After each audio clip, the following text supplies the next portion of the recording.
آج یہ پہلو بہت کمزور ہو گیا. لوگ سمجھتے ہیں دعا اس وقت کرنی چاہیے جب بندہ بیمار ہو. تعرف الی اللہ فی الرخاء یعرفک فی الشدہ. تم خوشی کی حالت میں اللہ کو نہ بھولو جب تم پہ کوئی آزمائش آئے کہ اللہ تمہیں اکیلا نہیں چھوڑے. کچھ لوگ کہتے ہیں دعا میری تو قبول ہی نہیں ہوتی. میں صرف اتنا پوچھتا ہوں ادب کے ساتھ، کیا تم شیطان سے بھی برے ہو؟ اللہ نے تو شیطان کی بھی سن لی. شیطان نے کہا اللہ مہلت دے دے، قیامت تک اللہ نے دے دی. شیطان کی بھی سن لیے. دعا کرنا نہ چھوڑے.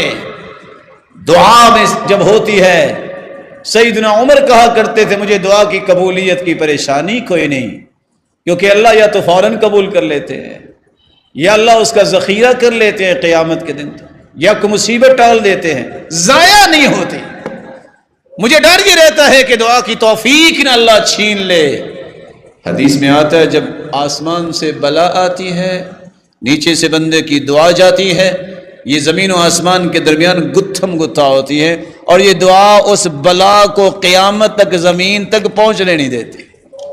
دعا کیا کرو اپنے لیے، اپنی اولاد کے لیے، والدین کے لیے، بہن بھائیوں کے لیے، معاشرے کے لیے، مسلمانوں کے لیے، اور مظلوم و مقہور ان بچوں اور ماؤں اور بہنوں کے لیے دعائیں کیجیے. آج یہ پہلو بہت کمزور ہو گیا. لوگ سمجھتے ہیں دعا اس وقت کرنی چاہیے جب بندہ بیمار ہو. تعرف الی اللہ فی الرخاء یعرفک فی الشدہ. تم خوشی کی حالت میں اللہ کو نہ بھولو جب تم پہ کوئی آزمائش آئے کہ اللہ تمہیں اکیلا نہیں چھوڑے. کچھ لوگ کہتے ہیں دعا میری تو قبول ہی نہیں ہوتی. میں صرف اتنا پوچھتا ہوں ادب کے ساتھ، کیا تم شیطان سے بھی برے ہو؟ اللہ نے تو شیطان کی بھی سن لی. شیطان نے کہا اللہ مہلت دے دے، قیامت تک اللہ نے دے دی. شیطان کی بھی سن لیے. دعا کرنا نہ چھوڑے.